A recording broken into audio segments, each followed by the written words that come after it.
Okay.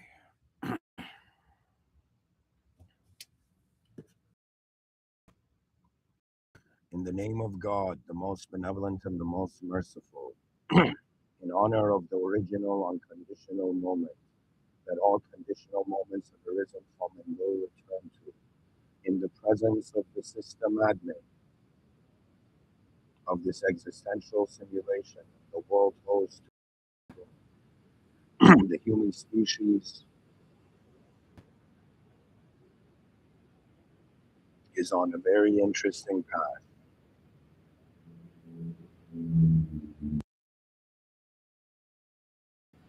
And all human beings are involved in the destiny of their species.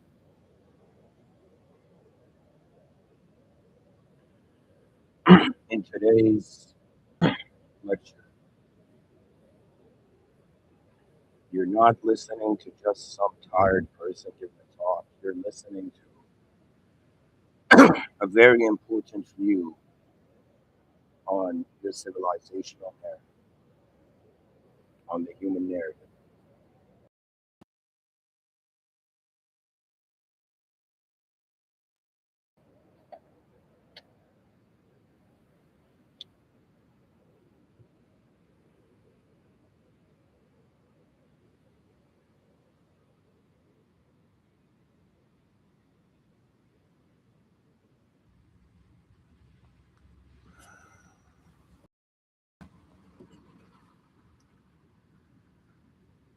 I want to read for the viewers what is a white lie.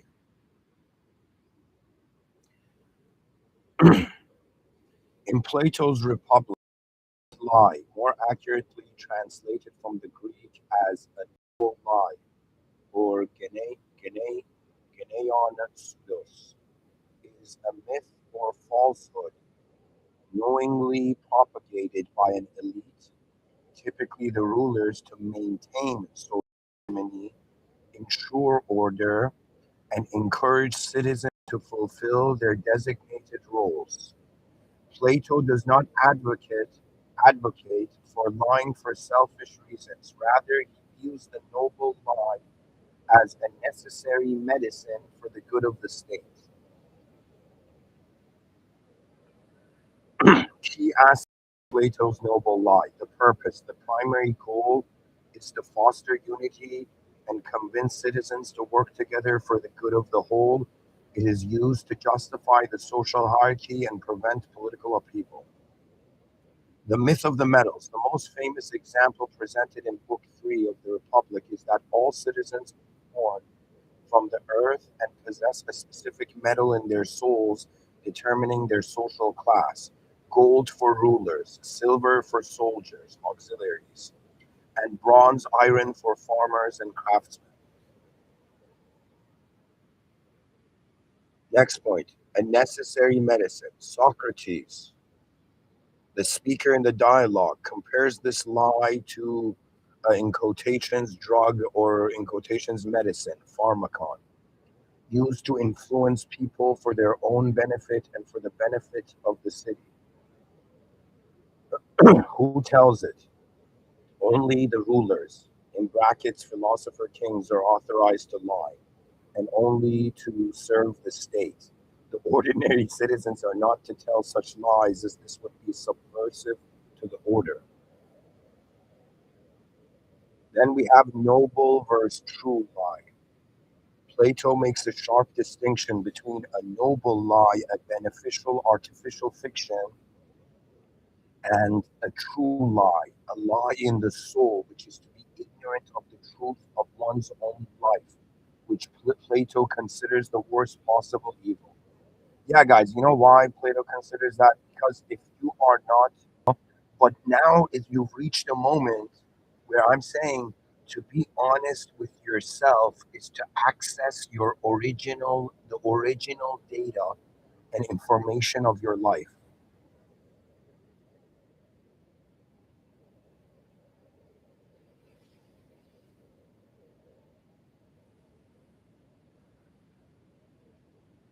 But the noble lie is very important. I have, in some sense, a very beautiful example of it from Persian, you know, technically ancient Persian poetry. There is this famous, if you have Persian friends, like they know or their parents know 100%. The country Iran right now is, I don't want to comment on like the bizarre situation. I just want to say that empires existed for reasons that we do not understand. And the empires of the world lost their honor, not realizing the ancient empires were under the invasion of a completely new lifestyle. You know what breaks my heart? Not that the era of kings and kingdoms and empires is gone or has mutated. It's that the empires didn't protect one another, something they couldn't imagine.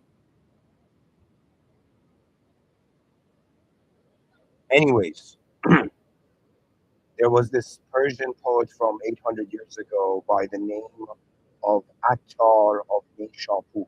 He's from this place called Nishapur. Attar of Nishapur writes this book called The Conference of the Birds. In it, there is a myth. There is a very beautiful myth, and it's such an interesting universe.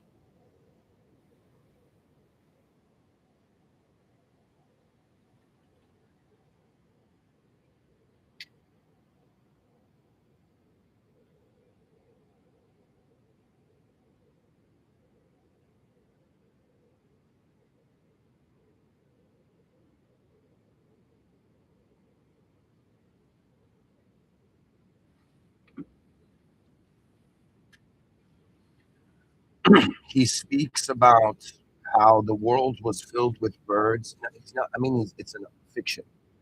He's saying in a world where there were all the birds in the world gathered around, and they were in search of this legendary bird called the phoenix. All the birds in the world. They start all of them flying together, this giant, line field of birds in the sky, all of them flying to find the phoenix. As the story goes, they fly so far, so long, that many of the birds they get tired and they stop flying. At the end of it, only 30 birds out of all the birds in the world remain. This is why in Persian the word phoenix means see more. It means 30 birds.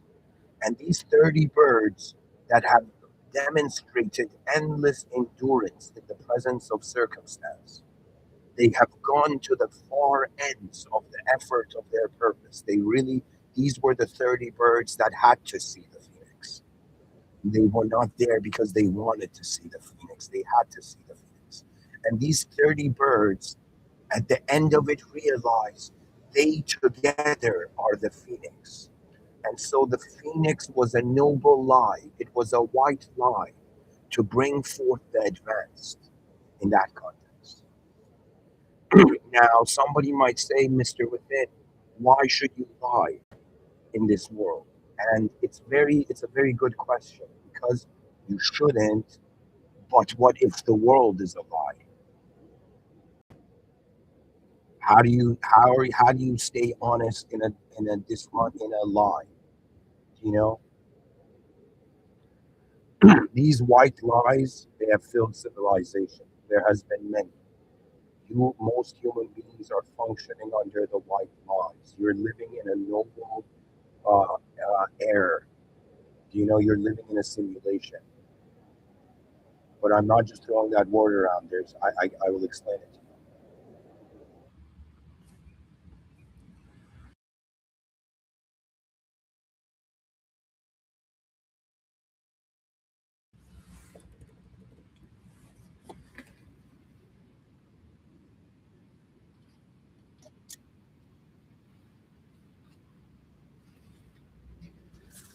A father standing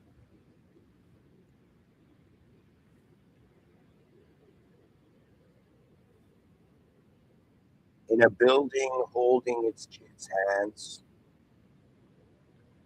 covering the kids and saying, "Kids, let's sing a song together," while a bomb is hitting their house.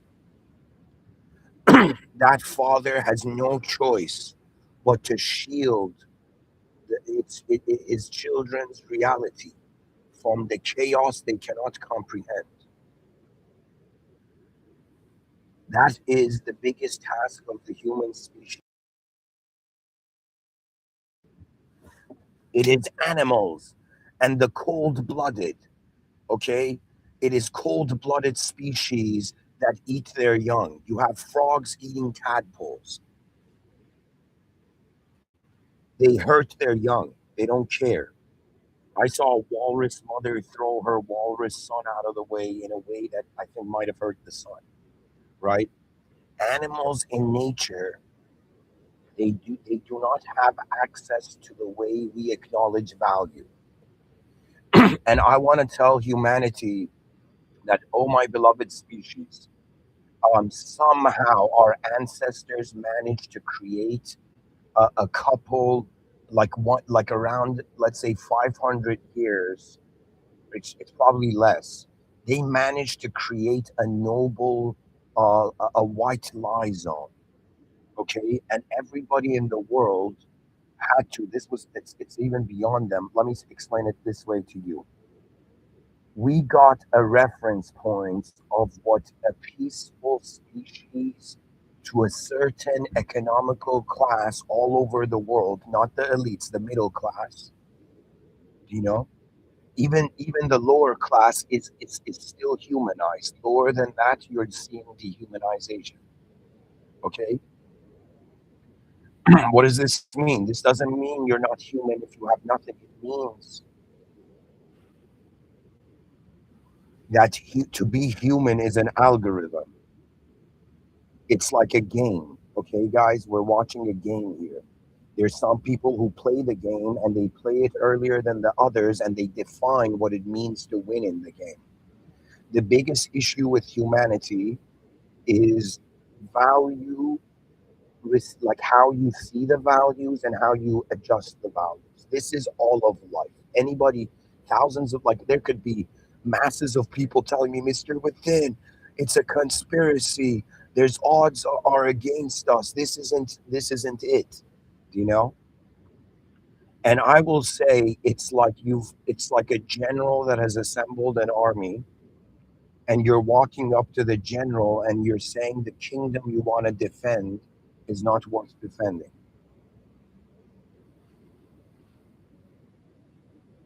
This is where the general has to make an important decision. Trust the moment as it has gone forth or change the moment. I know, a part of me knows that if I enter politics, I might know how to play that game, and I don't want to play that game. Do you know? I think that when it comes to responsibility, it's very multidimensional. What does that mean? That means we need to be responsible for our outer selves and our inner selves. But the issue with being responsible for your inner self is that the human being is a creature of attention, and based on where your attention goes, your nourishment, your inner realm nourishment is found. So, in order to eat food, for that sort of visible energy, right? We eat physical food. We go pick up fruits from trees and we eat it. Okay? But have you ever thought that the psyche or the mind, how does it nourish itself? How does it maintain itself? Has it ever occurred to you that attention is consumption? That means you don't need, that means, let me tell you, like, there's going to come a moment where everybody's going to feel what I'm going through and why I'm giving these talks. My concern is if right now people come and tell me there's evil human beings ruling the world or making sure the world doesn't evolve. or advance. I will tell him those are moves in the Farsi language when I was a young kid, right? Me, my brother, and my cousin would play. My cousin had a younger sibling. That younger sibling could not handle the intensity of the soccer play, right? But that younger sibling wanted to be involved.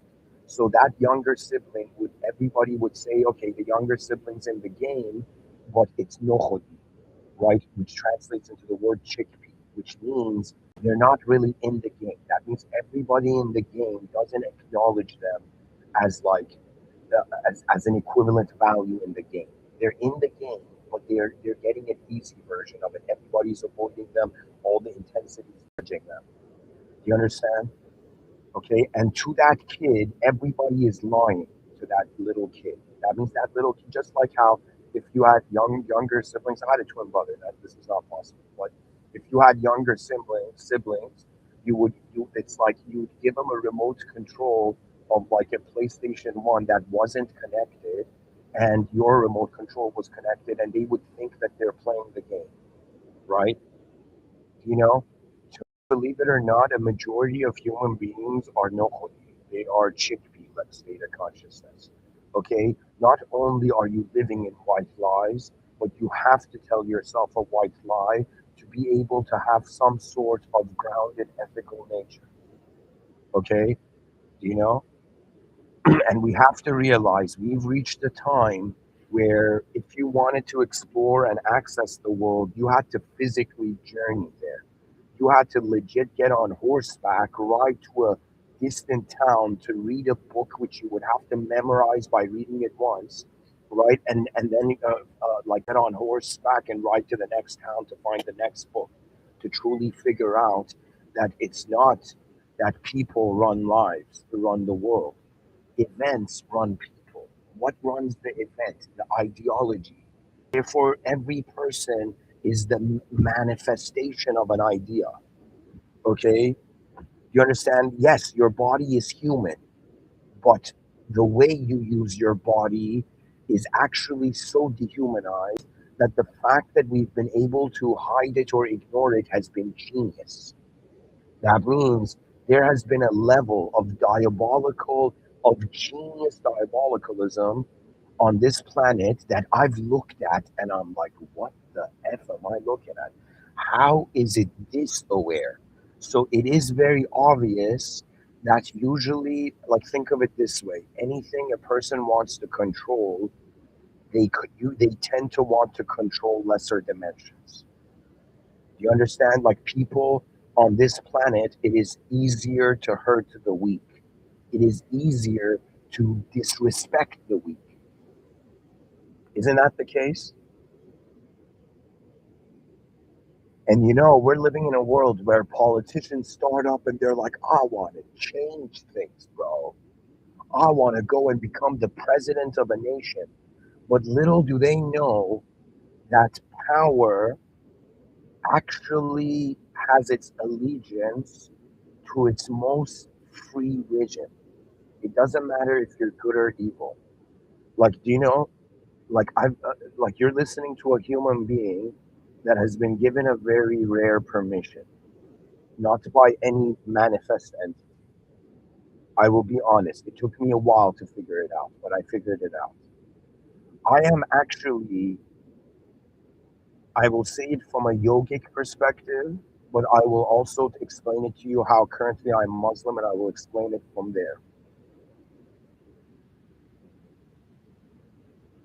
In this manifestation, I was given the name Amin Jaber Ansari, Amin Jaber Ansari, and I was given a second name, Mr. Within, okay, in 2014. By what? By the commands in my inner realms. I have noticed, which for the longest time in my youth was a source of suffering, but now I see it as a strange blessing, which means there's something strange I need to do. My roller coaster ride was different from those around me. This caused suffering when I was young. I was like, why am I getting to see this game differently? I have a twin brother, okay? Do you know that means I have a sibling that in our youth we went through the same moments together, okay? And yet even from him I am different. You understand? It's as if like the intelligence that happens to us is different regardless of our position. Okay?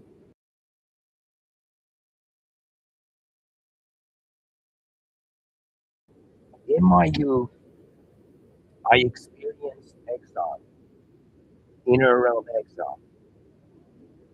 What does that mean?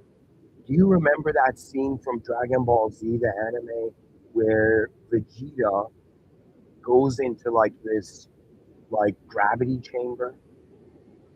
He goes into a gravity chamber until the experience he has in that gravity chamber is normal. So that's what I feel happened to me in my youth. I was in some sort of gravity chamber, but that gravity was the pressure of not being able to access the game. This doesn't mean I wasn't social, I wasn't playing the game. I was. I wasn't me playing it. You know, it's contrary. People think they've always been themselves and they need to discover like who they really are. But in my youth, it would be similar to my soul wasn't in my body. It wasn't in it. It was around it or watching it, but it wasn't in my body. There's certain memories my twin brother has that I don't. I don't. It's just non-existent to me. It's because I have the emotion though. I have an incredible emotional memory, even though I was emotionally enmeshed in emotion. There was incredible amounts of trauma in regards to emotional intrusion in my life. What does that mean? That means if a healthy human being is a human being that at a young age understands that it can have its own ideas, it can have its own emotions, it can have its own views, and it can discriminate, it can notice, okay, this is what I'm feeling right now. And the emotion is not wrong. Who I feel when I have this emotion is not wrong. You know, it's just an emotion, right? I didn't have that pleasure. I didn't have that luxury. You know, luxury is not just resources. Luxury is about access to the actual. To me, the wealthiest beings on earth are those that are closer to the system admin. I am maintaining a certain range with the system admin because I'm one of those souls tasked to see something beyond and bring it back. It's a very common algorithm. So I will say it this way: who are you listening to right now? Before 2023,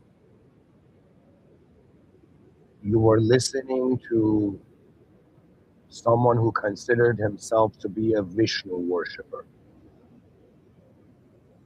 Okay? What does this mean?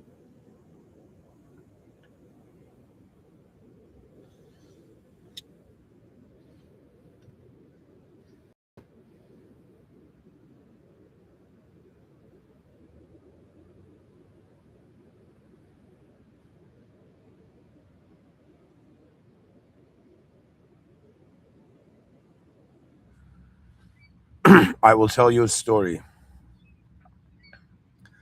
assigned to Rishi Vyasa, the author of the Bhagavad Gita. But how does he write it? Rishi Vyasa,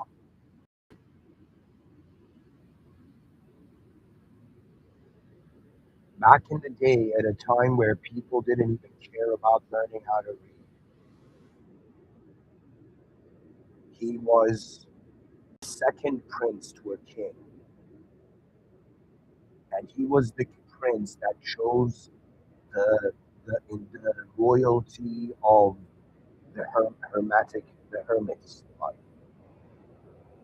So he was someone of royal birth, and then he goes into the mountains and attains deity. He's a deity. He's the incarnation of God in language to the universe. Rishi Vyasa writes 18 books on giant leaves called the Puranas on the advancement of civilization through stories and analogies.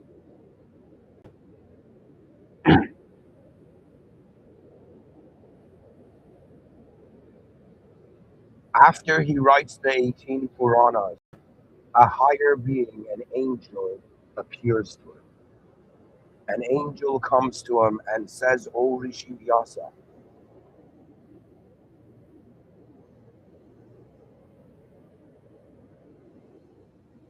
your soul will not feel complete. You will not feel at peace. Your work will not be done until you write about not your incredible analysis of truth. That's inferior. Until you write about your love for God, for truth. And it is in that moment where Rishi Vyasa understands it's not about understanding the truth. The understanding of truth may be an intellectual endeavor, but the access, the living access to it is through love, which love means everything is at peace. You know how like a general comes and looks at the soldiers and they all salute, and then the general says at ease. When you realize this, it's the system admin's life, everything becomes at ease. You are suffering because you think it is just your life.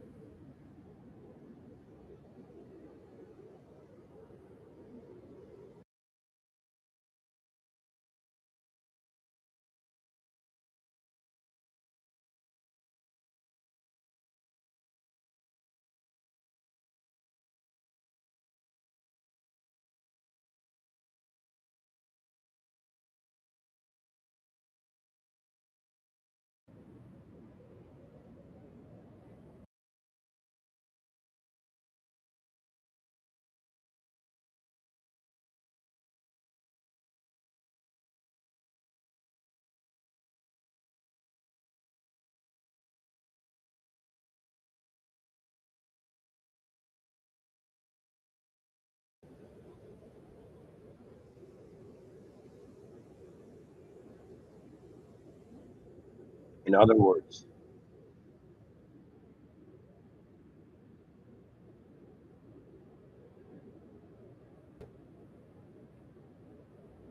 I have returned.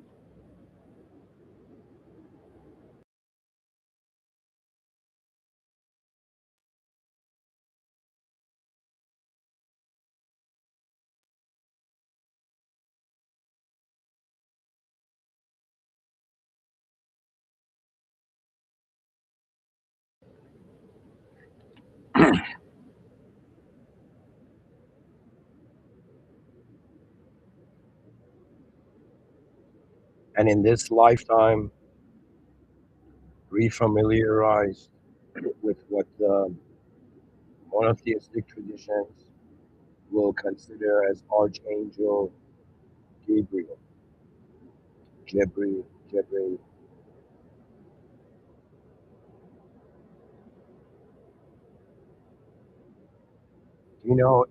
There's this, how do I explain it?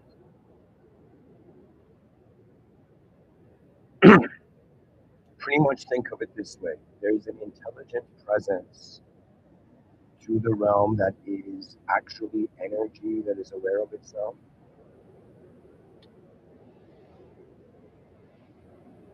And I guess I'm trying to say before 2023,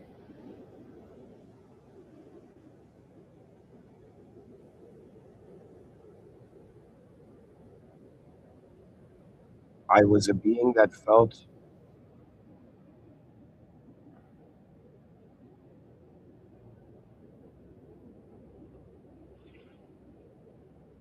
I did not have a view on myself that I'm an individual. Okay, I had a view that I am the presence of a sector of being. Okay, this world doesn't feel new to me, and it doesn't feel ancient in a way that I've like been there. It feels ancient in a way that I instantaneously know.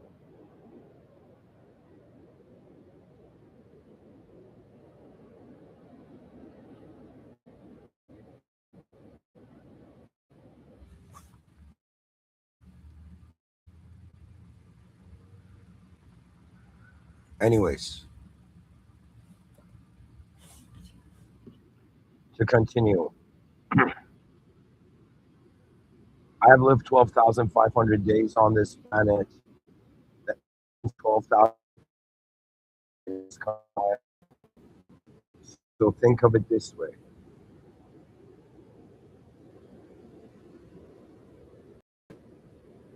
You are experiencing one in front of your eyes. You have access to a physical body and a physical world.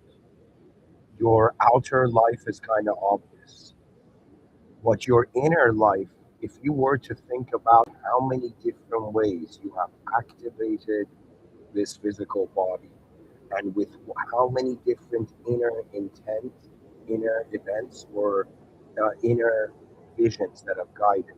I have, like, I'm trying to tell you, I have lived like one physical existential life, 12,500 days, but I have lived countless inner lives in one day. The life of what we are is attention oriented. Where your attention goes, you are a creature that is considering itself real. Therefore, what you access, you want to also be real. The only way to truly see beyond this reality is to have a reconsideration on how you feel. And there are people, beings like Mr. Within, who they appear at points in history and they, in some sense, remind the species. So think of it this way: you have Mr. Within is like a shamanic archetype, but on a species level. Okay, it is not about the guidance of a local tribe. Like on some level, I get it. Okay, 8.1 billion beings freaked out and they tribalized. Okay, and their tribes had different behaviors in different parts of the world, so they had different cultures now. Right? What we are seeing pretty much is 8.1 billion human beings, and how are they coping with their existence? About the activity. So to me, excuse me,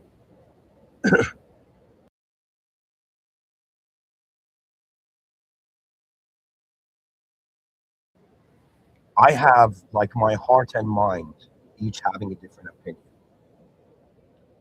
If somebody tells me, Mr. Within, how far does your mind, what strategy, what great strategy does your mind, you know, give to this outer realms? Or how does your mind engage this realm compared to how does your heart engage this realm? The heart, which is a metaphor for the soul, my think of it this way: my soul is a soldier. My mind, or let me say it this way: think of it this way, my body is a soldier, my mind is a commanding officer, my soul is a general, and God is the emperor of the realm. My soul and the emperor are standing on a hill to see, on the highest hill to see the whole battlefield. My mind, standing further back than the soldiers and the body, gives commands to the body. The body follows the commands of the mind as if they what else does it have to do? And so when you identify the body, you live like a soul in the front lines of a battlefield. When you identify as your mind, you are standing further back.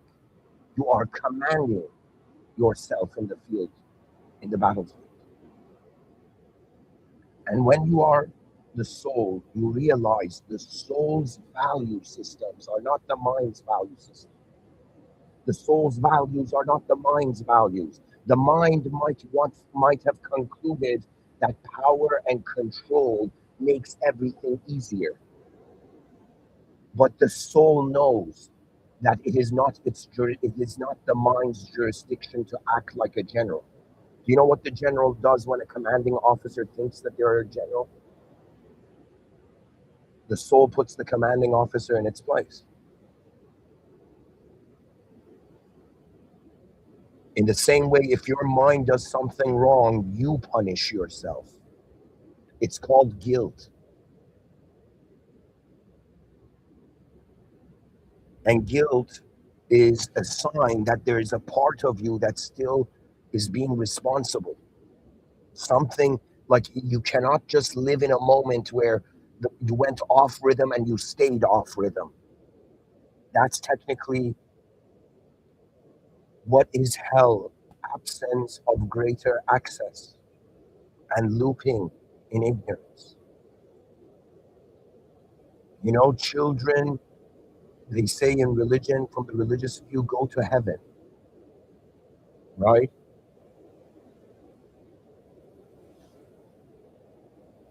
Regardless of what they do, and it's a bit messed up. But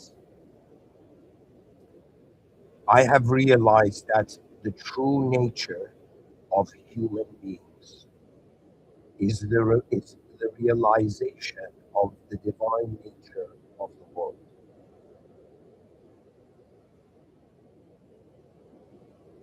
It has come to my attention.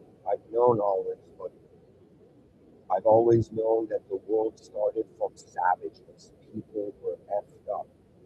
People were psychotic. All nations were slavers. It was through our ability to change or to accelerate our inner environments faster than our outer environments that we managed to change, convert chaos into temporary order.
Okay.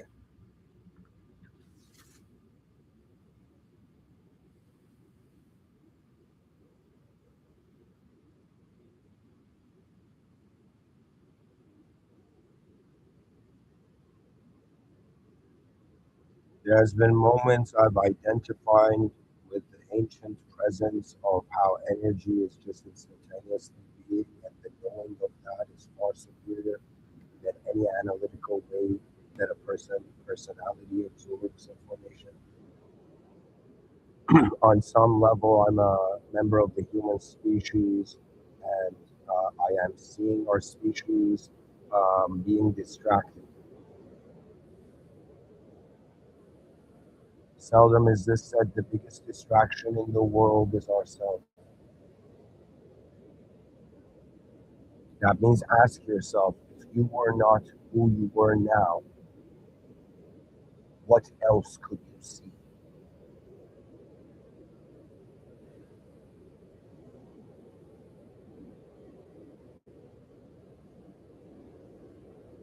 Human beings adapt to outer environments, but we also adapt to inner environments. The content of the inner realms is very important.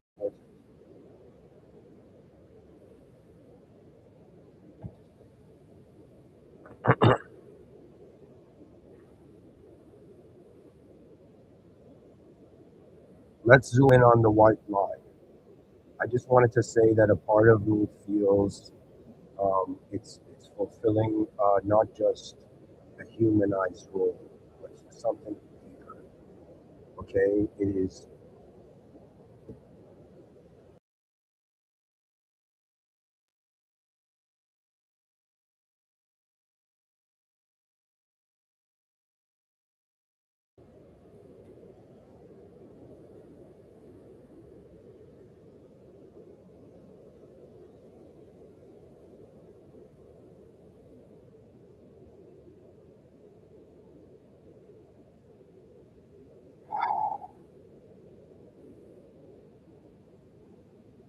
the simulation a lie?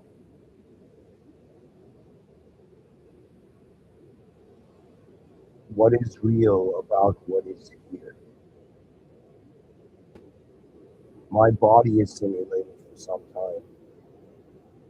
These communications are simulated in the conscious waking state. My access to the conscious waking state, like, we don't have to, like, our body exists 24 hours, but our consciousness accesses like 16 hours.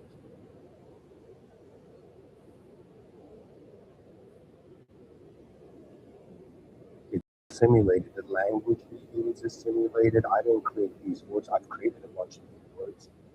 You know, maybe one day, you know, I'll enter the Hall of Fame of history. But what I'm saying, like,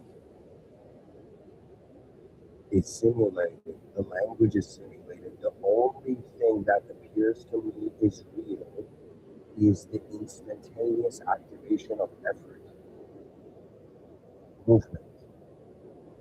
Like when I raise my hand, that's real. I did something real. But if I visualize myself raising my hand, yes, there is. I see a vision in my inner life, but my hand didn't move. So, what is reality? Are we saying physical reality is real just because we have biological eyes? And why is it that we can close our eyes, no light beams are entering it? But if I tell you, remember what you ate yesterday and imagine what you ate yesterday hovering in the air before you went to eat it. You know what I mean? Like you can imagine that. Light is not entering your eyes, yet you have access to sight. Sight is not dependent on light. There is something deeper going on within the presence of man, as the presence of man. And it's awareness, and that awareness is a field. And the human species is reaching the era of accessing the divine cognitive fields. What that means is there is a field of being, and we think that ideas, we come up with ideas, or some people are like, where do ideas come from? Not only are you an antenna, a manifest node in the field, but the ideas already are there in infinite ways. It's that we, the field, that is one field of, like, how do I explain it to you? It's like the ocean is there. We just take a cup out of the ocean and think what's inside the cup is us.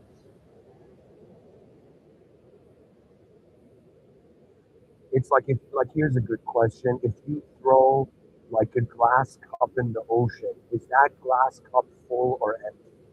Imagine that glass cup goes and lands like perfectly at the bottom of the sea, vertically, right? Is that glass cup full or empty at that point? To me, it is empty, because an empty cup is a cup where there's air inside and outside. You know what I mean? Like, it's empty. That cup, that means it's so funny. It's like full and empty, but it's full and unlimited way is empty and a limited state.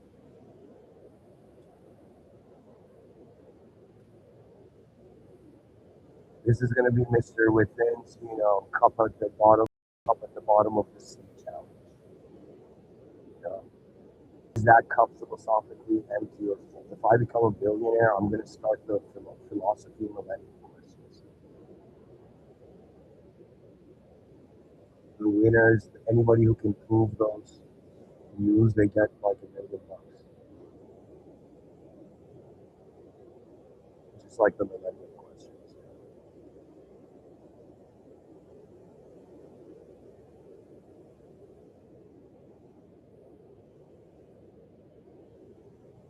I find it that human beings are creatures of attention. If you can control, good man. What's your name? AJ. Yeah, yeah. No, no, I just come here to use the Wi-Fi. Yeah, for work. Yeah, man. Yeah, yeah. No, no, I don't. I don't need to use that when the Wi-Fi is free. Yeah, yeah. So can I help you with something? All right. What was your name again? Justin. Okay. All right, man. Nice meeting you. Take care.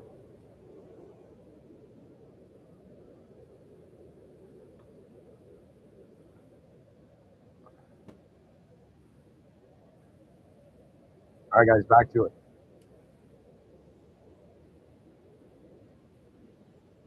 Attention controls reality. If they control your attention, they control reality. Attention has two factors to it. One is the limits of free will. Everything you know is being used to control you. That's the nature of attention. What comes real has power over you. Now ask.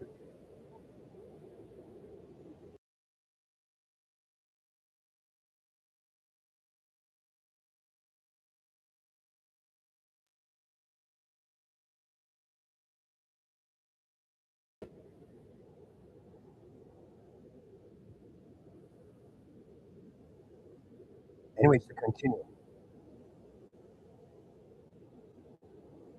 everything has been organized into narratives. Everybody is functioning under a narrative.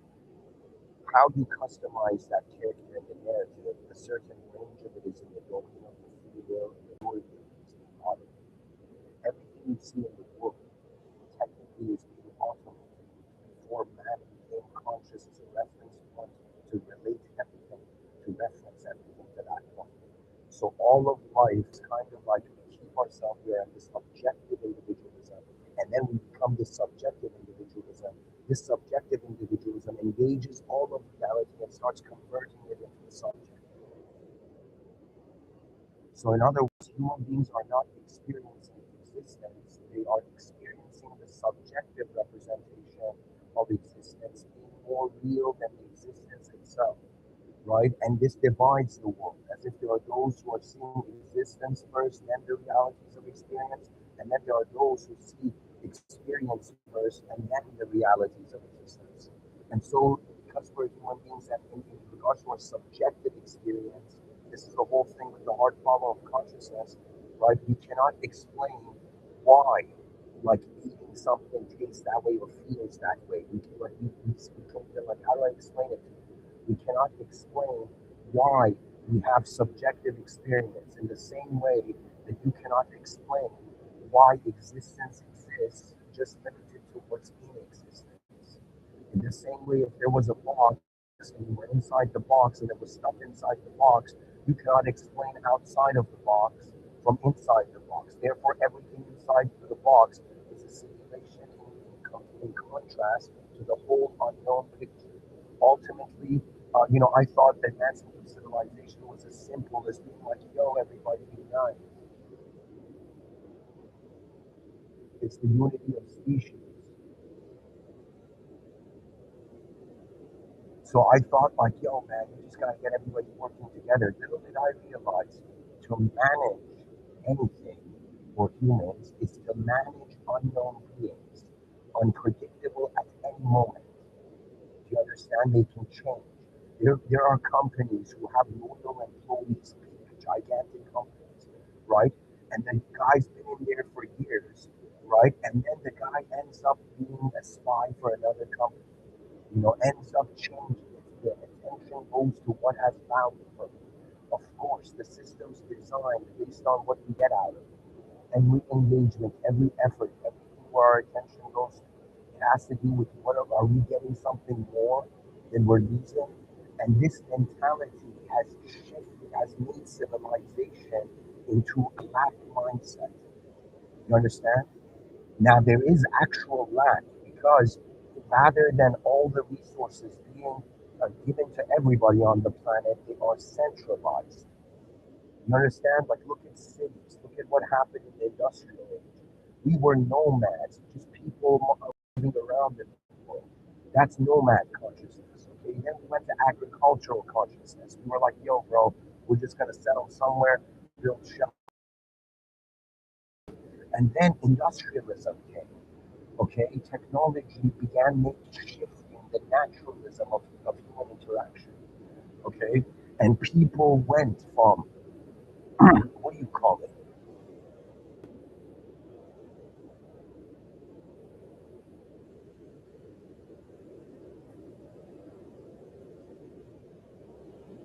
They went from lives fully in their control to gaining more resource. Their life was less in their control. The nomad had full control of its experience. Then its experience got tied down in the agricultural age to a certain land. Okay, then the experience of being got tied down to not just a specific land, like cities, right, but also to specific roles. So what we see in the evolution of the human psyche is responsibility for identity becoming more and more dehumanized. You may think you own your life, but you don't own it. The whole thing about it is that it's not even others own it or the system owns it. It cannot be owned.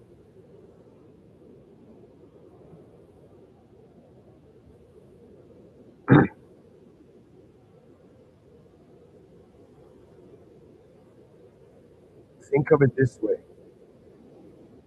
ice cubes are, imagine an ice cube world, universe. These ice cubes, these bigger ice cubes, started investing in like next level capital and assets. And they started building like an ice cube civilization with ice cube, markets and all of that. Okay. It was all made of ice and they're ice cubes. And then you suddenly see some people in this ice cube world society being like very higher class. They have the best ice cube life. And some ice cubes have the worst ice cube life. Some ice cubes are melting faster than the other ice cubes. But guess what? All the ice cubes are melting. And they have to deal with what comes after.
It's a performance.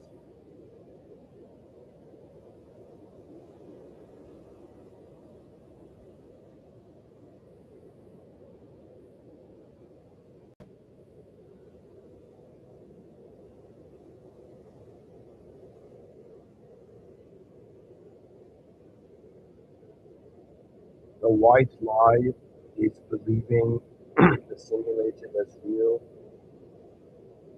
but all simulations are of an original state.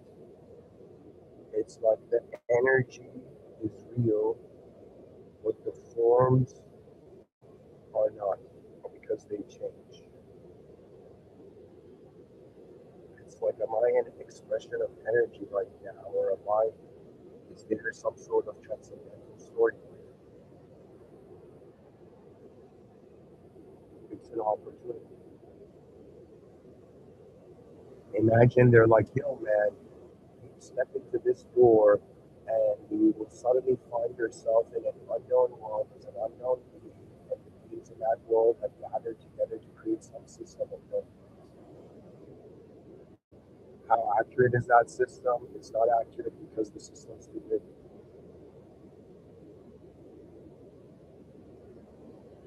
The presence of the unknown engulfs the known. Carl Jung said, unless you make the unconscious conscious, it will direct your life and you will call it fate.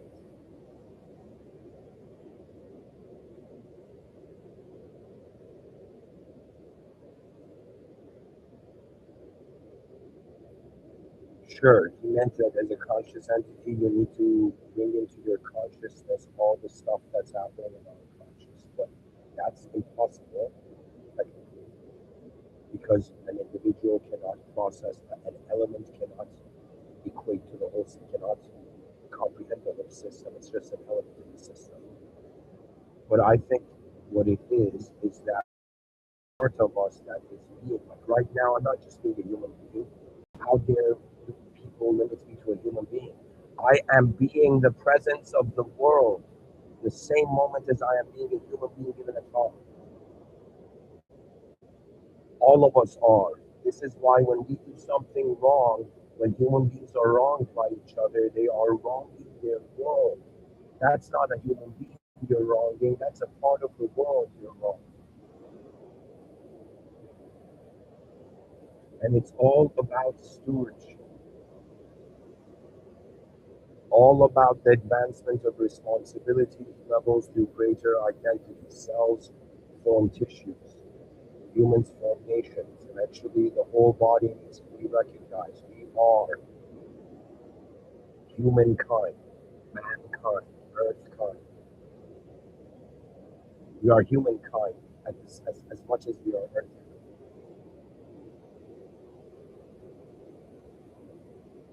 To me, the strategy is unite the species through the unknown and the system admins will, then unite all earthkind,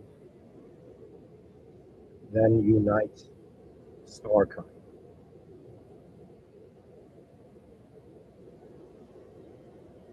If we have minds that can fathom the better, it means the better is possible. If the mind has fathomed heaven, there is not just hell.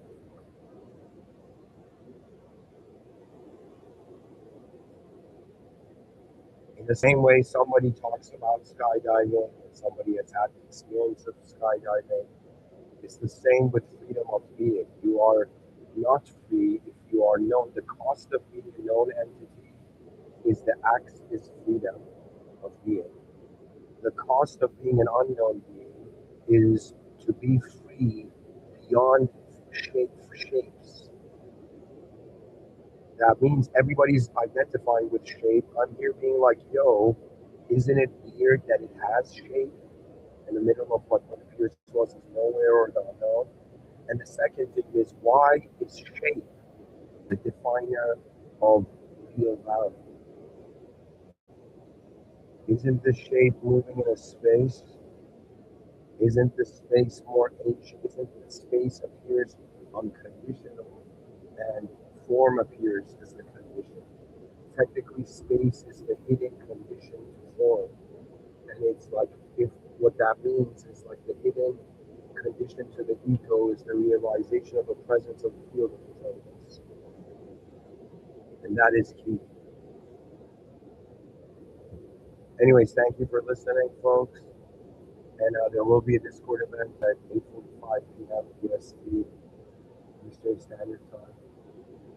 Um, and there's weekly group discussions pretty much. I realize more than ever now, with such intense stuff happening in the world, it's important for people to advance communication.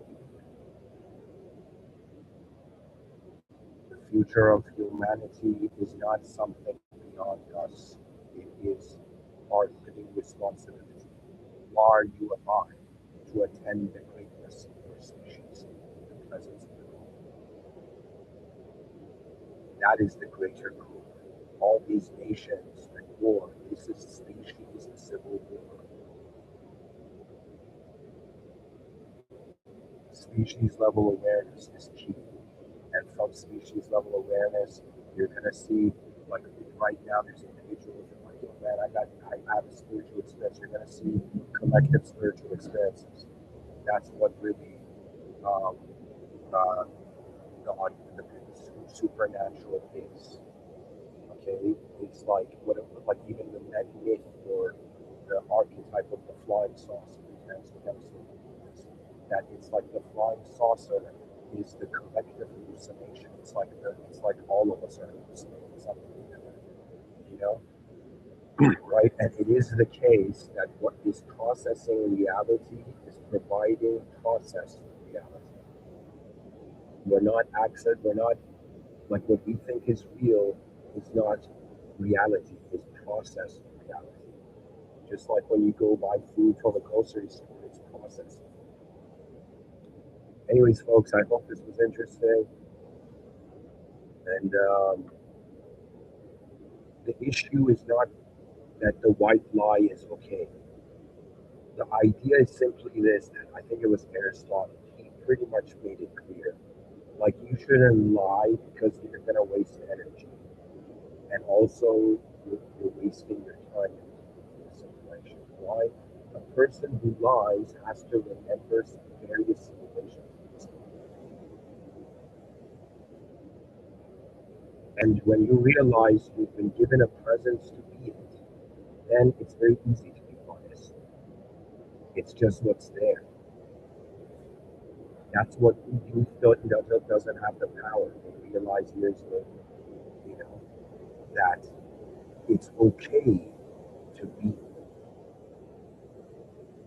And it's okay for this moment of being to have multiple meanings. Because it can. There's different meanings. Treat every human being's perspective as a camera. There's so many camera angles. There's so many ways we look at this. But the greater reality, if by chance it is beyond the human archetype, then it means truth is beyond the human grasp, or it, it's not humanizing. That means the world is beyond the stories we've contained in it. And in the subtitle, I've written demonic tamings of beastly natures. That's really what it is. The beastly nature wants to be powerful, but the divine nature understands power in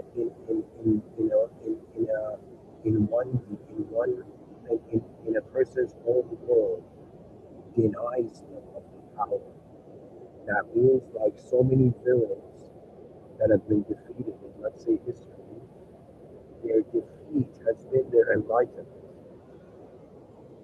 Their defeat, what does that mean? It's either going to happen from within or without. What does that mean? That means if there's evil people ruling the world, their descendants, there's going to come a lot of enlightened souls from their descendants, and they're going to tame the beastly natures of their ancestors. We will see that the beautification to make the world a more beautiful and advanced place is the smartest strategy. It's like, let me tell you this. Imagine instead of money, it was food. Okay? And imagine that there was a food and water shortage all around the world. Okay, and the most powerful being had all the food, and powerless people didn't have the food. Okay, now I'm this philosopher who's saying to both the powerful people and the powerless people, I'm saying to the powerful people, in some sense, you fools, you have been wasting civilizational advancement opportunity. If people have more food, they will have more energy for there to be more novelty. The more novelty, the more greater technologies are discovered. The more greater technologies are discovered, the more greater the advancement of the whole system. In other words, I was like, yo, man, there is no value in being in advanced in an unadvanced. There is legit no value. It's pointless. The only value is advance everybody. Bring, present the most advanced world, then scour advanced.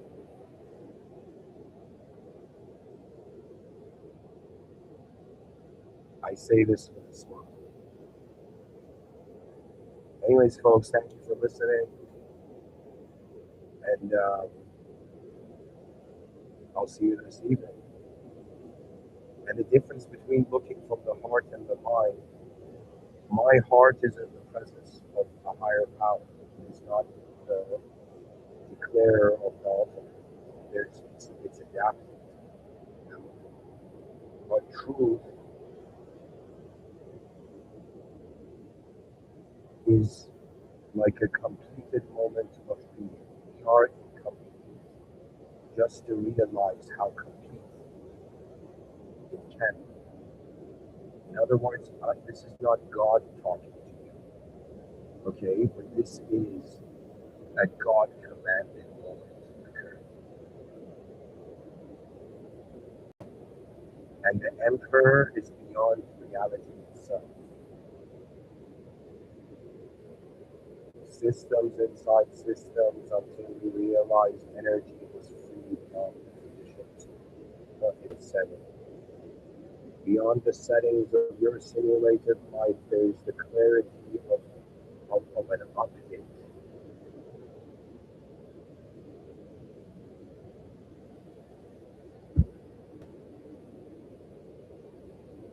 Do not fear the might of everybody's greatness. Aligned to the greatness. It's the coolest moment. That would be one of the most genius things I've done. I would have done on this planet if I could get 8.1 billion human beings to be responsible for each other's blind. You know what that means? That means I have understood a new definition of love. Love is not just like caring for something or just accepting something unconditionally. That's not love. Love is when you that you care enough to activate that advanced potential of that thing. You understand? I'm like, imagine me as this like soul that arrived at a battlefield, and I'm realizing they've defeated us. They've defeated the natural organism, like counseling itself. It's an unnatural life. And I'm like, okay, the invasion, I arrived too late on this planet. It's already happened. The inner realms are at war. The human psyche is at war of endlessly being divided to be conquered.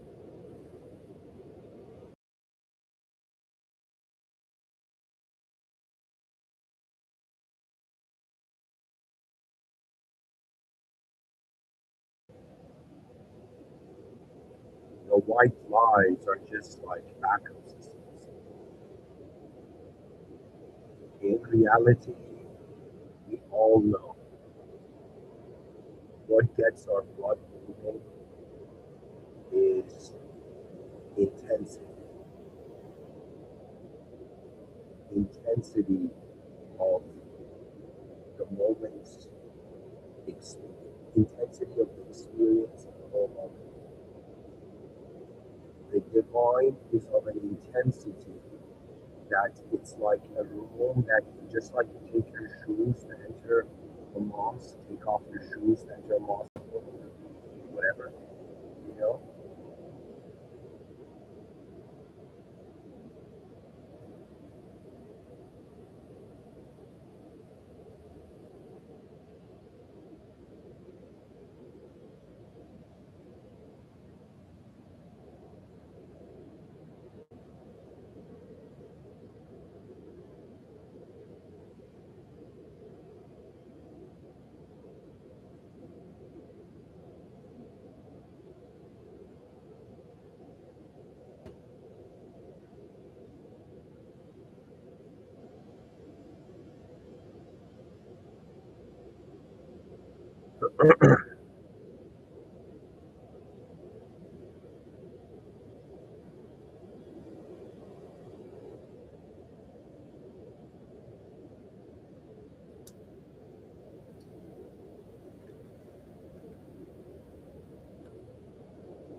O human greatness, activate in the presence of the greatest.